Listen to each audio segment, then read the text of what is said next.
How a vulture almost ended the world. Meet Zhang Wei, a conscript in the People's Liberation Army. Zhang wasn't exactly a model soldier. He had fired his gun exactly twice. Once during his first failed attempt at basic training, and once more when they gave him a second chance. His job today? Watch duty in the middle of nowhere. His orders? Report anything suspicious. No verification needed, because why would we bother with common sense? And there he stood, under the blazing sun, squinting into the distance when he spotted something. A dark, circling shape. A bird? A plane?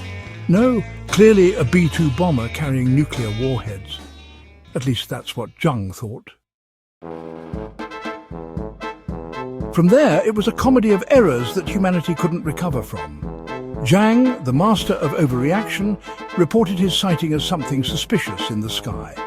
His equally poorly trained supervisor, too lazy to confirm, decided it was likely a B-2 bomber, possibly nuclear-armed, and passed the message along. By the time the message reached the regional command center, it had become a probable B-2 bomber, confirmed on radar, because of course outdated radar never lies. From there, the national command center took over, transforming the message into this undeniable fact. A nuclear-armed B-2 bomber is in Chinese airspace, attack imminent. The president of China, clearly having a bad day, didn't hesitate. With a swift press of the big red button, missiles were launched at Washington, New York and Los Angeles. Halfway across the world, alarms sounded in the United States. The president, mid-coffee, retaliated instantly. Nuclear warheads were aimed at Beijing, Shanghai and every major Chinese city. 15 minutes later, it was over. Two nations reduced to rubble. Firestorms raged, skyscrapers crumbled, tens of millions of people were vaporized in an instant. The world plunged into chaos, and the culprit? Not a stealth bomber, not a drone, just a vulture, a rotten flesh-eating bird minding its own business. Thanks to Zhang Wei's sharp eyes and a broken radar system, humanity obliterated itself over a scavenger looking for lunch. Honestly, even I, the narrator, with no military expertise but armed with common sense, could have seen this coming. But alas, humans are dumb and lack common sense. Good job, everyone.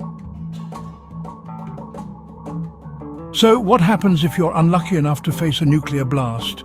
It's not pretty. Here's the breakdown. 1. How you die in a nuclear blast. Immediate blast. If you're in the immediate blast zone, the heat wave will vaporize you instantly.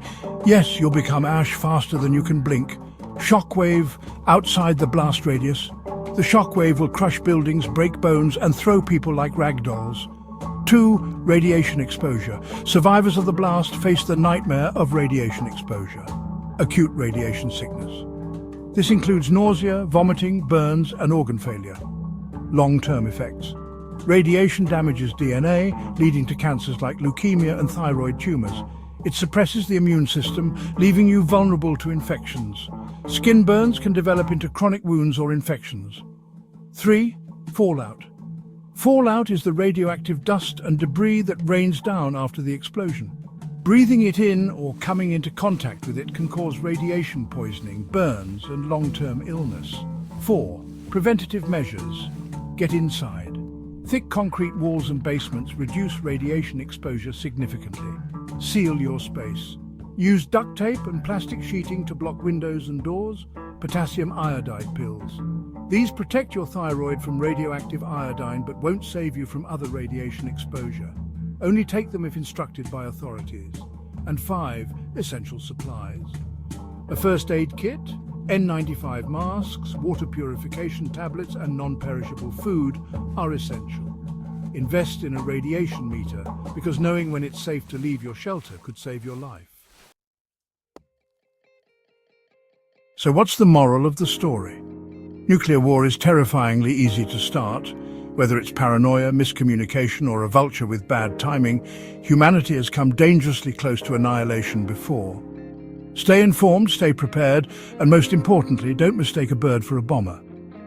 If you found this video entertaining, educational, or just plain unsettling, please subscribe to The Vital Dose. It costs you nothing, but it helps us keep making videos that blend humor, health, and survival tips. This video is for educational and entertainment purposes only. Always consult credible sources and experts for advice on radiation safety and disaster preparedness. And no, vultures are not to blame for humanity's problems. Well, most of the time.